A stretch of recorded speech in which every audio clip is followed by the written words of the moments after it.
got down here, what's your alibi? A lot of people have excuses. A lot of people have reasons. Why does one person earn $1,000 a week and another person earns $200? What's your alibi? What's your reason? There's too many of us make excuses for our results as opposed to doing it. The old Nike, just do it. It really sums it up. Many old sayings come to mind. There's one that the person who's making excuses is more often than not overtaken by someone who's not, or someone who's just doing it. Just get in and just do it. Don't make excuses. Don't have an alibi. Tapes and books, we're always talking about. The main purpose of tapes and books is to move people from non-action to action. To move them from doing nothing to move you to doing something. It also obviously develops personal growth. As you grow personally, it will move you from action to more effective action. From an understanding to a better understanding, which produces better results. Because as we were talking before, we listen to people who are, I suppose we call them outside influences. We have a certain amount of conditioning. And it's important that we learn to overcome that previous conditioning that we've had. Many of us have a fear of failure. We don't want to fail. We don't want to fail, but in concentrating on that failure, we bring about what we think about. Some of us have a fear of success. Some of us are afraid of success because suddenly if we succeed, people are going to have an expectation of us to succeed again and to continue succeeding. And so we don't want to be put in that position of people expecting anything of us, so we don't succeed. So find out where fear manifests itself inside your life and conquer it. Adrian Sklanders spoke the other day about whenever a situation arises, you're either going to expand or contract. Okay?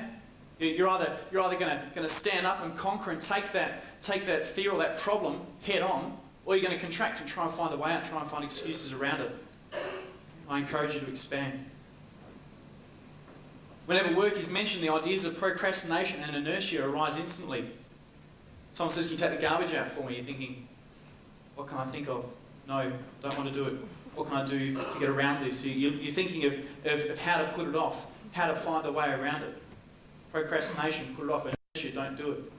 Okay, and it's a matter of knocking on a door. You're sitting in your car between the time that you go recruiting and the time that you start your appointments. You're sitting in your car and you're thinking, I've got to do this first appointment, I've got to do this first appointment. And you pull up out the front of the house, you're sitting there, you're waiting for it, you think, there's got to be a way I can put this off, there's got to be something else I can do, I can write out more flyers, I can do whatever it is, and you find ways of trying to put things off, and the only way you can do that is by having action to just get out of the car and just do it, and just listen to a tape, pump yourself up, find out whatever it is that's going to move you to that action.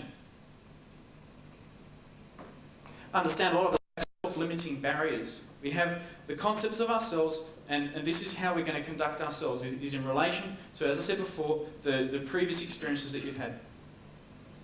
Understand these didn't form overnight, so you're not going to be able to resolve them overnight. You're not going to be able to think, okay,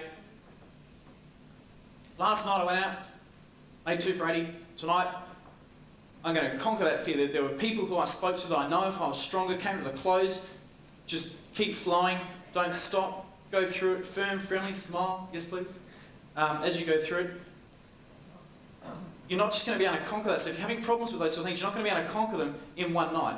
Okay? It's through repetition. You're going to have to keep forcing, keep physically forcing yourself to go through it. Okay? Your mind is like, okay, your mind is like a block of chalk. Okay? Some of us more so than others, I suppose.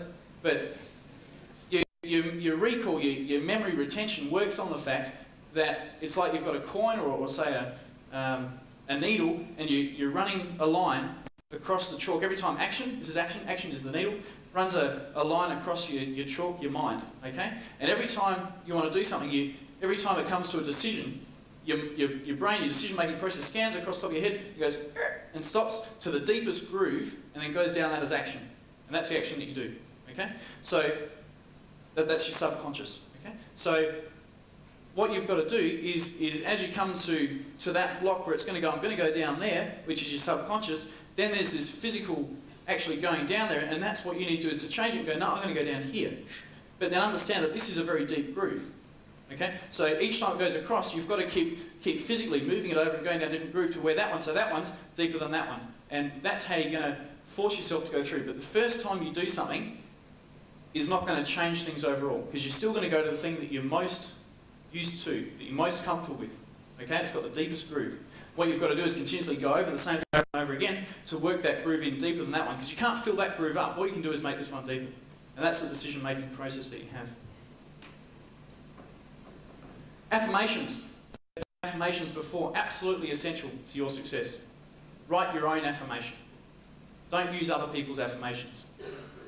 Okay? It's good to get an idea of what to write. You can never have a negatively positive affirmation.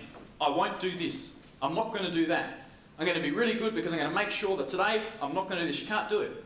Because by saying you're not, or you won't, or you're certainly, definitely, whatever you do today, you're not going to do that, you're going to do it. So what you've got to do is focus yourself in a positive manner and say, I'm going to do this, or I'm going to do that. Just change, rephrase the statement that you're making. I will win. Why? I'll tell you why. Because I have faith, courage, and enthusiasm. Today I go out and meet the right people in the right place at the right time for the betterment of all. Those affirmations are excellent, but you must develop your own. Things that relate to you. Whatever it is. Before anything else, you first have to be toughest on yourself and learn how to discipline your thoughts and your actions. You do have control. To think that many people think that they're irresponsible for their own actions. They say, well, I did it because that's the way I am. Just accept it. You must accept responsibility for your own actions and for your own thoughts and discipline your actions subsequently. Whether right now you're struggling or finding it easy, achieving difficulty, never ever lose sight of your intended target. You must know where you're going. We can't say it often enough. You must know where you're headed, where you're going, and what steps you have to do to achieve it.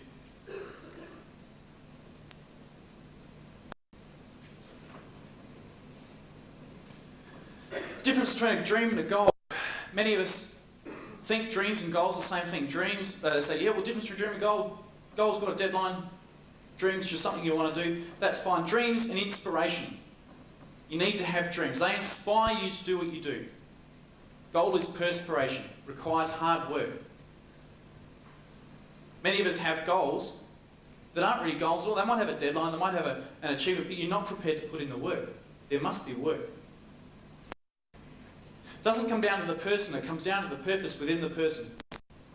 As mentioned before, you can't to go through the motion. You have two people who have got the same goals, the same personalities and similar, and the difference between the two is one has a bigger purpose within him and the other has a lesser purpose, and the one with the bigger purpose is going to be the one that wins.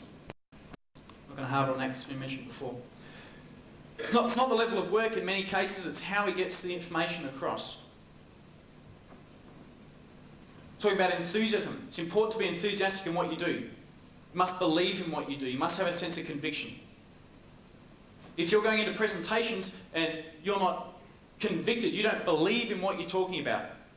If you go through a training session during the day and you're putting in a half-hearted effort and think, oh, when can this finish? You're going to go out at night and you're going to feel that same way about the karate. Believe it or not, that's how you're going to feel. You must put effort into your training, believe in your training, feel good about your training, enjoy your training, and go out and do that in the evening and promote the fact that you enjoy it.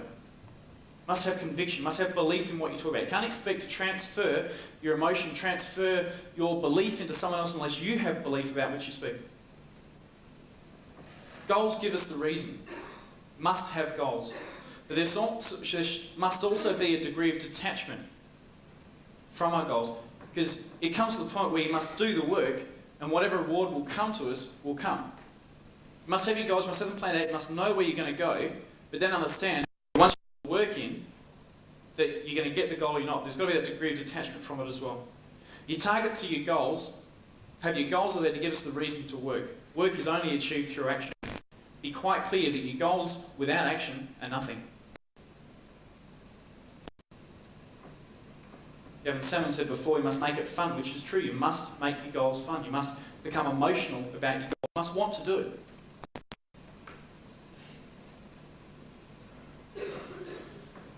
Building value is something that's quite often lost in a presentation. How we value something, how someone else values something, is very different. What do you think is the common denominator in all goods and services, in all things that we think, in all things that we do? What's a common denominator that's going to make a decision-making process in a presentation, unfortunately, to a lot of people, which we have to swing around? What's the cost? Money. Money, cost, same thing. Okay? Money is the comms eye. Unfortunately, a lot of cases we go to door, people says, how much is it? And we then have to build value into what we do. See, before I've got a ring on here, right? This ring came from the maternal side of my family. My grandmother passed away a couple of months ago, and she was the last person from my other side of the family that I was quite close to, and this ring came from her. It was passed down to her by her parents or whatever, and down that way. So this has value to me. If I was to give this to someone, what's your name? Sorry, Matt. Is it? Matt. Okay, Matt. If I was to give this to Matt, Matt would place a value on it. I don't know what it's worth, $1,000, $1,500, and that's if he lost it. Okay, lost $1,000, $1,500. If I lost it, it would mean a lot more to me because it has value. Okay, what we're doing in our presentation is we're building up people's desire, people's value in what we're talking about through promoting the benefits for them. And the more value you can put in it, the cost becomes irrespective. If someone took this and I wanted it back, then the cost would be irrespective. It comes down to value.